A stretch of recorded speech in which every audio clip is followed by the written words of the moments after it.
জনপ্রিয় তারকা মেহজাবিন চৌধুরীর প্রথম সিনেমা সাবা নির্মাণ শেষে এটি এখন ঘুরছে দেশের বাহিরের নানা উৎসবে। এর মধ্যে বেশ কয়েকটি দেশে ঘুরে এসেছে, পেয়েছে প্রশংসা।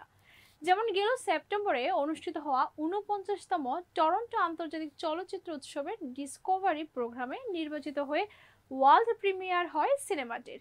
এখানে থেমে থাকেনি, এরপর অক্টোবরে ২৯তম বুসান আন্তর্জাতিক চলচ্চিত্র উৎসবের এ উইন্ড অন এশিয়ান সিনেমা বিভাগে প্রদর্শিত হয়।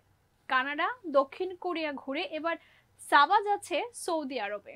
দেশটির রেড সি ইন্টারন্যাশনাল ফিল্ম ফেস্টিভ্যালে প্রদর্শনীর জন্য নির্বাচিত হয়েছে সিনেমাটি।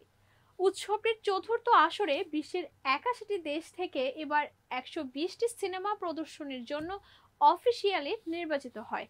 সৌদি আরবের জেদ্দায় উৎসবটি চলে আগামী ৫ ডিসেম্বর থেকে ১৪ ডিসেম্বর পর্যন্ত। সাভার সৌদি আরব সফরের বিষয়টি এক ফেসবুক পোস্টে নিশ্চিত করেছে রেড সি।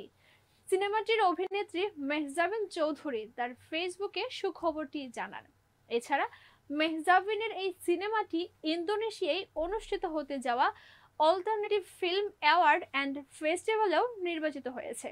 আগামী ২২-২৯ নভেম্বর পর্যন্ত চলবে উৎসবটি। প্রসঙ্গত, আন্তর্জাতিক অঙ্গনে প্রদর্শিত হলেও সাবা দেশে মুক্তি পাবে ২০২৫ সালে। মাকসুদ হোসেন পরিচালিত এই সিনেমাতে মেহজাবিন ছাড়া আরও অভিনয় করেছেন মোস্তফা মনোয়ার, রোকেয়া প্রাচী সহ অনেকে।